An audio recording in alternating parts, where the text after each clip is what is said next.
Shagufta is an award-winning artist and poet, and her practice uses works of art of all kinds to reach out to audiences and to represent the experience of people who have not normally been part of the mainstream of the art world.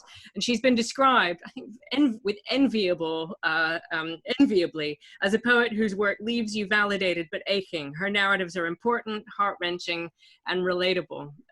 So it must feel quite nice to, you know.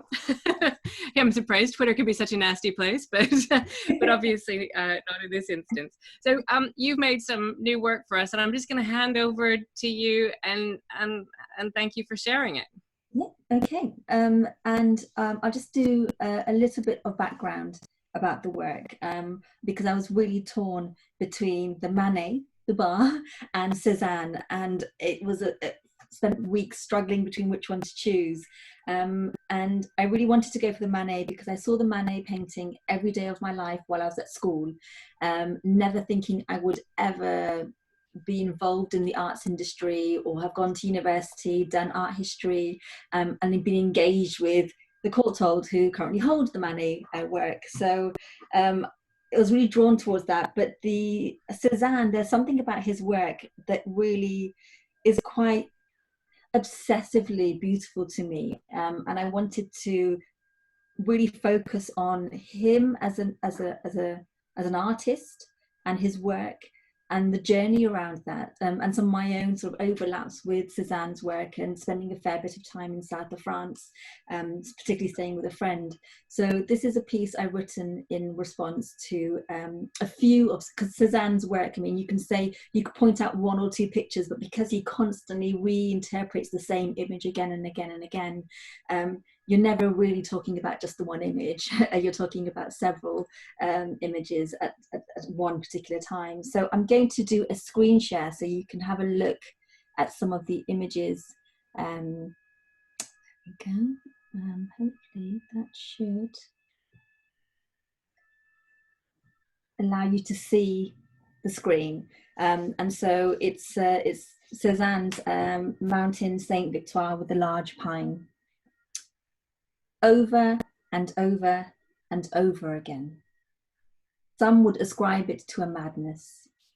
Those slopes in their spotting of soft pink, snug against the blue fold of mountain skin. From here, they look like the holding up of knees to a hurt chest. In the distance, an impractical bridge. Or maybe an aqueduct walks right out of the sunlight of this place. Here, landscape fields look more like the gentle rise of graves than village. And I climb onto the ankles of this land, angular and rigid against the heel of my foot. I am pregnant here, but I do not know it yet.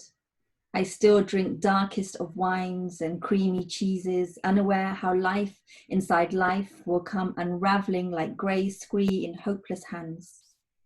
I believe mountains offer me something that I cannot find anywhere else.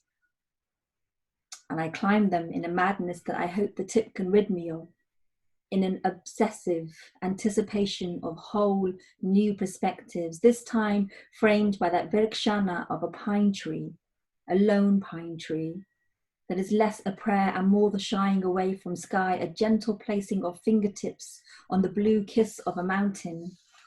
The memory always remains in the soles of my feet, but my eyes easily confuse one terrain with another.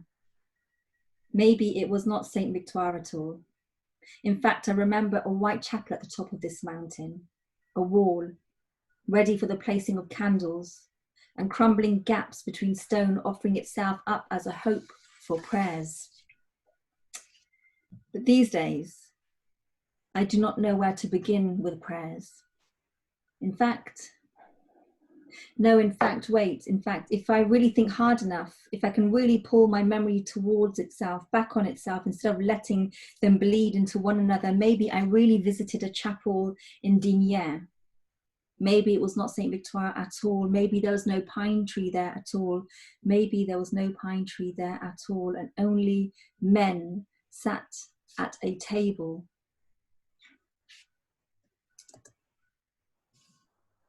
Cards spread circular in their hands in an endless game of tempting fate, of luck providing them with a different journey away from this wooden grain of table.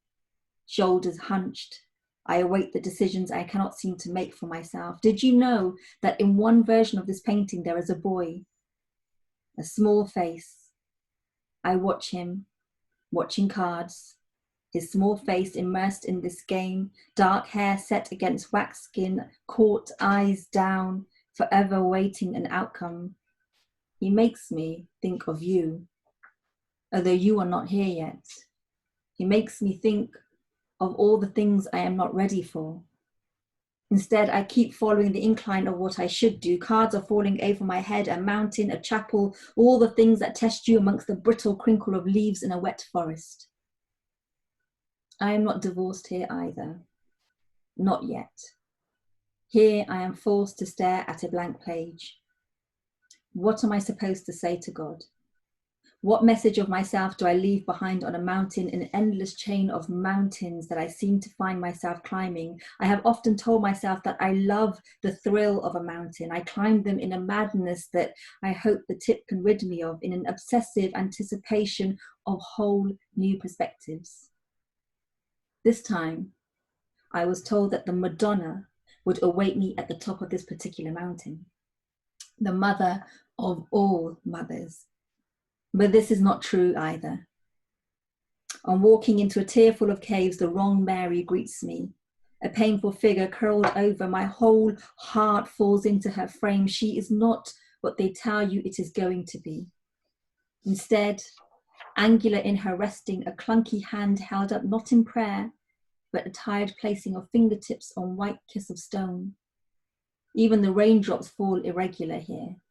No drowning of hair or modest veil here, no peach shoulders on display here, just a hidden face, slapped by brush, a stroke of sorrow, an accumulation of greys and blues and browns. Even the light here bears a dampness. So I do not light a candle here. This is not really meant for me. Maybe a masjid will answer me, I think to myself, but Bulleh Shah has asked me, how many times have you walked into a shrine only to walk out of yourself? Bulleh Shah has asked me, how many times have you walked into a shrine only to walk out of yourself? You can find Allah, he tells me, back down the path from where you came.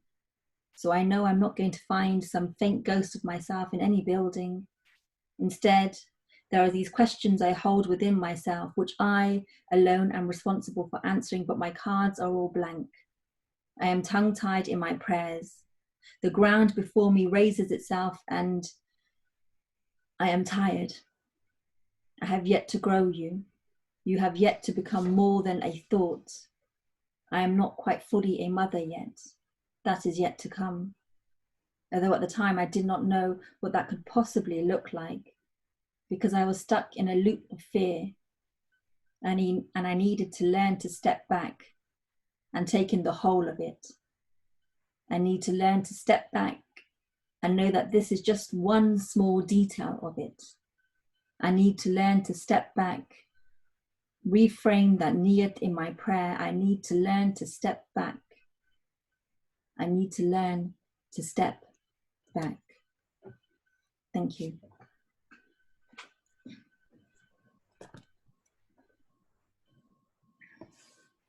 Oh, it feels so strange and unnatural not to be able to applaud at the end of that. Thank you